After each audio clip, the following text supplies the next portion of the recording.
Hello friends, எல்லோரும் எப்படி இருக்கீங்க? எப்போவுமே வந்து பார்த்திங்கன்னா நம்ம கிச்சனில் நின்று பேசுவோம். இன்றைக்கி லொக்கேஷனை கொஞ்சம் மாற்றிட்டோம்.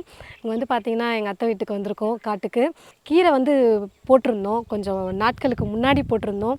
சிறுகீரை, பாலக்கீரை, புளிச்சக்கீரை 3 விதை போட்டிருந்தோம். அது வந்து நல்லாவே விளைஞ்சிருச்சு. இடையில வர முடியல, பறிக்காமலே இருக்குது. அப்புறம் எங்கள் அத்தையும் சரி அப்புறம் பறிச்சிக்கலாம் அப்படின்னு இருந்தாங்களாம்மா. அதனால் இப்போது நான் கொஞ்சம் பறிச்சிக்கிறேன், அப்புறம் அத்தையும் கொஞ்சம் பறிச்சுப்பாங்க.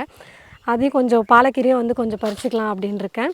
இந்த கீரையை வச்சு போண்டா செய்யலாம், இங்கேயே நாங்கள் செய்யலாம் அப்படின்னு தான் சொல்லிட்டு பிளான் போட்டிருந்தோம். காட்டிலே வந்து அடுப்பை வச்சு பண்ணலாம் அப்படின்னு. ஆனால் காற்று கொஞ்சம் காலையில் காற்றே இல்லை, சுத்தமாக இல்லாமல் இருந்துச்சு. இப்போ காற்று கொஞ்சம் அடிக்கிறதுனால வேண்டாம் அப்படின்னு சொல்லிட்டு முடிவு பண்ணிட்டோம். இன்னொரு டைம் நாங்கள் வந்து பார்த்திங்கன்னா காட்டிலே வந்து உங்களுக்கு சமைச்செல்லாம் காட்டுறோம். இங்கே வந்து பார்த்திங்கன்னா ஃபுல்லாக சிறுகீரை தான். இது வந்து மருந்தெல்லாம் அடிக்காமல் நல்லா ஹெல்த்தியான ஒரு கீரை. இங்கே பாலக்கீரை பாருங்கள் எவ்வளோ சூப்பராக வந்து அலைஞ்சிருக்கு. அதுவும் வந்து இப்போ கட் பண்ணி எடுத்துக்கலாம். பாலக்கீரையில் நம்ம சப்பாத்தி, குழம்பு இதெல்லாம் செய்யலாம், நல்லாயிருக்கும். இந்த சைடு வந்து பார்த்திங்கன்னா ஏற்கனவே செடியெல்லாம் வந்து நட்டு வச்சுருந்தாங்க. எங்கள் வீட்டுக்காரர் நட்டார், அப்புறம் எங்கள் அத்தை மாமா வந்து பராமரித்தாங்க. வெண்டைக்காயெல்லாம் முடிஞ்சிருச்சு, அதனால் செடியே வந்து பாருங்கள் இதுவாகிடுச்சு. அப்புறம் கத்திரிக்காயெல்லாம் நிறையா இருக்குது, நிறையா காயெல்லாம் வந்து பறிச்சாச்சு, இன்னமும் பூவெல்லாம் வச்சிட்ருக்கு.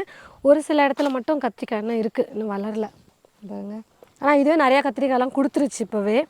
அப்புறம் அந்த சைடு வந்து மொச்சக்காய், பாவக்காய் அதெல்லாம் வந்து போட்டிருந்தோம். அதெல்லாமே வந்து எல்லாம் பறித்து முடிச்சாச்சு. இப்போ வந்து கீரையை பறிச்சுக்கலாம் நம்ம.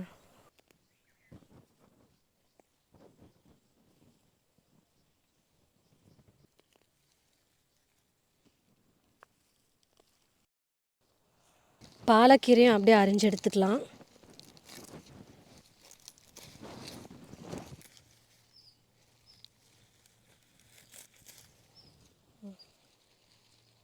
காட்டில் பறிச்சிட்டு வந்து அந்த சிறுகீரையை தண்ணியில் நல்லா கழுவிட்டு கட் பண்ணி எடுத்து வச்சுருக்கேன். கொஞ்சம் பொடியாக வந்து கட் பண்ணிக்கோங்க. இப்போ ஒரு பவுலில் கடலை மாவு சேர்த்துக்கிறேன். நான் வந்து பார்த்திங்கன்னா ஒரு மிஸ்டேக் பண்ணிட்டேன். ப்ளைனாக கடலை மாவு வாங்காமல் கடையில் வந்து பார்த்திங்கன்னா இந்த பஜ்ஜி போண்டாலாம் செய்கிறதுக்கு ரெடிமேட் மிக்ஸ் விற்கிறாங்க பாருங்கள், அந்த மாவு வாங்கிட்டு வந்துட்டேன். சரி, இப்போ இது வந்து செஞ்சு தான் ஆகணும், வேறு ஆப்ஷனே இல்லை அப்படிங்கிறதுனால இப்போ அந்த ரெடிமேட் மிக்ஸை வச்சு தான் நான் வந்து செய்ய போகிறேன்.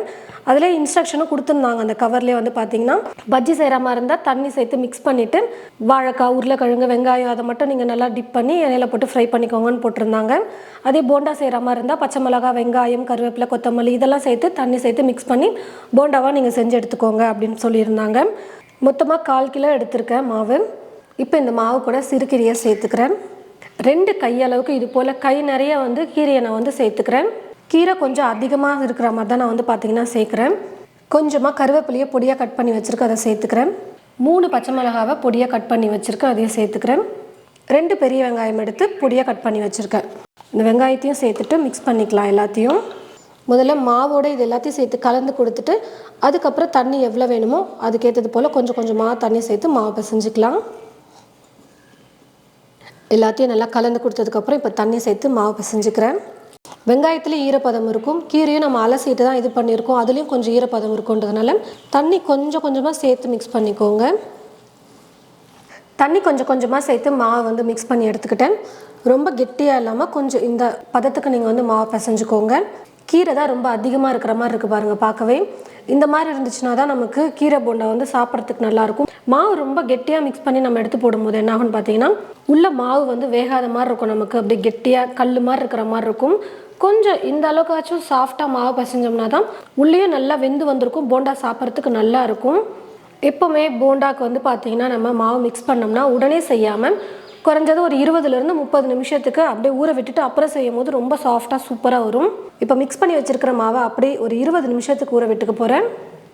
மாவை ஒரு 20 நிமிஷத்துக்கு நான் வந்து பார்த்திங்கன்னா ஊற வச்சு எடுத்துக்கிட்டேன். இப்போது இந்த பக்கம் கடாயில் எண்ணெயும் வந்து ஊற்றி வச்சுட்டு எண்ணெய் நல்லா சூடேறிடுச்சு. இப்போ கொஞ்சம் கொஞ்சமாக எடுத்து மாவு எடுத்து எண்ணெயில் போட்டுக்கலாம். நான் ஏற்கனவே சொன்ன மாதிரி இப்போ டீ கடையிலலாம் கொடுக்குறாங்க பார்த்தீங்களா, அந்த மாதிரி பெரிய பெரிய போண்டாவாக நீங்கள் போட்டுக்கோங்க, எல்லாம் சின்ன சின்னதாகவும் போட்டுக்கோங்க. இந்த மாதிரி ரெடிமேட் மாவு வாங்கும்போது உப்பு, சோடா உப்பு இந்த மாதிரிலாம் எதுவுமே நம்ம வந்து சேர்க்க வேண்டியதில்லை. பெருங்காயத்தூள், கடலை மாவெல்லாம் நம்ம யூஸ் பண்ணுறோம்னா பெருங்காயத்தூள்லாம் சேர்ப்போம், அந்த மாதிரிலாம் எதுவுமே சேர்க்க வேண்டியதில்லை. வெங்காயம், பச்சை மிளகா, கீரை சேர்க்குற மாதிரி இருந்தால் கீரை, இல்லைனா அப்படியே நீங்கள் வெறும் வெங்காயம், பச்சை மிளகா, கொத்தமல்லி, கருவேப்பிலை இது போல் மட்டும் சேர்த்துட்டு தண்ணி ஊற்றி மிக்ஸ் பண்ணிவிட்டு நீங்கள் வந்து எண்ணெயில் போட்டு ஃப்ரை பண்ணி எடுத்துக்கலாம். எல்லாமே அதிலே வந்து போட்டிருக்காங்க, உப்பு எல்லாமே. அப்பப்போ கரண்டி வச்சு நல்லா கலந்து கொடுத்துக்கிட்டே இருந்தோம்னா எல்லா பக்கமும் ஒரே மாதிரி போண்டா வந்து கலர் மாறி வந்திருக்கும். உள்ளே வந்து பார்த்திங்கன்னா மாவு நல்லா வெந்து வந்திருக்கும், சாப்பிட்றதுக்கு நல்லாயிருக்கும். கொஞ்சம் பெரிய சைஸ்லலாம் நம்ம போண்டா செய்கிறோன்னா கொஞ்சம் டைம் எடுத்து லைட்டாக தீ வந்து குறைச்சி வச்சுட்டு நீங்கள் குக் பண்ணுங்கள். ஏன்னா சீக்கிரம் மேலே கடலை மாவு வந்து கலர் மாறிடும், ஆனால் உள்ளே வந்து வெந்திருக்காது. நம்ம எடுத்துருவோம் வெந்துருச்சுன்னு நினச்சிட்டு, ஆனால் சாப்பிடும்போது உள்ளே மாவு அப்படியே பச்சையாக இருக்கிற மாதிரி இருக்கும். கொஞ்சம் சின்ன சின்னதாக இந்த மாதிரி போடுறீங்கன்னா நீங்கள் நார்மலாக எப்பயும் போல் குக் பண்ணி எடுத்துக்கோங்க. போண்டா நல்லா வெந்து வந்துருச்சு. இப்போ நான் எடுத்துக்கிறேன். இந்த மாதிரி ஒரு வடிகரண்டியில் எடுத்துக்கிட்டோம்னா இருக்கிற எக்ஸ்ட்ரா எண்ணெய் நல்லா வடிஞ்சு வந்துடும், சாப்பிட நல்லாயிருக்கும். கீரை போண்டா அப்படின்னாலே கீரையை நிறைய போட்டு செய்யுங்க, அப்போ சாப்பிட ரொம்ப டேஸ்ட்டாக இருக்கும். வீட்டில் கிட்ஸ்லாம் வந்து போண்டா எதனா கேட்டாங்கன்னா அந்த மாதிரி கீரை போட்டு நீங்கள் செஞ்சு கொடுத்து பாருங்கள், அவங்களும் நல்லா விரும்பி சாப்பிடுவாங்க. நல்லா கலர்ஃபுல்லாக இருக்கும் பார்க்கவும். ஈவினிங் டைமில் நல்லா சுட சுட சாப்பிட்றதுக்கு ஒரு சூப்பரான ஸ்நாக் இது. ஸ்கூல்லாம் லீவ் விட ஆரம்பிச்சிட்டே இருக்காங்க, வீட்டில் குட்டீஸ் இருக்க ஆரம்பித்தாலே கண்டிப்பாக ஏதாவது ஸ்நாக்ஸ் வேணும்னு சொல்லிட்டு கேட்காம இருக்கவே மாட்டாங்க, கேட்டுகிட்டே இருப்பாங்க. அந்த வகையில் கீரை வாங்குற அன்றைக்கோ இல்லைனா கீரை உங்களுக்கு கிடைச்சதுனாலும் இது போல் நீங்கள் வந்து கீரை போண்டா வந்து செஞ்சு கொடுத்து பாருங்கள். நல்லா சுட சுட சாப்பிட்றதுக்கு ரொம்ப சூப்பராக இருக்கும். இந்த மாதிரி கீரை நிறைய இருக்கிற மாதிரி சேர்த்து பண்ணி கொடுத்தீங்கன்னா இன்னும் ரொம்ப சூப்பராக விரும்பி சாப்பிடுவாங்க. நல்லா கலர்ஃபுல்லாக இருக்கணும், அவங்களுக்கு வந்து வித்தியாசமாக ஏதோ போண்டா செஞ்சு கொடுத்துருக்கீங்கன்னு சொல்லிட்டு விரும்பி சாப்பிடுவாங்க. இந்த ரெசிபியை நீங்களும் உங்களோட வீட்டில் ட்ரை பண்ணி பார்த்துட்டு எப்படி இருந்ததுன்னு சொல்லிட்டு மறக்காமல் கமெண்ட் பாக்ஸில் வந்து கமெண்ட் பண்ணுங்கள். இந்த வீடியோவை மற்றவங்களுக்கும் ஷேர் பண்ணுங்கள். இது போல் நிறைய ரெசிபிஸ் பார்க்க தமிழ் ஃபுட் மசாலா சேனலை மறக்காமல் சப்ஸ்கிரைப் பண்ணிக்கோங்க. கூடவே பக்கத்தில் இருக்கிற பெல் ஐக்கானை கிளிக் பண்ணி வச்சுக்கோங்க.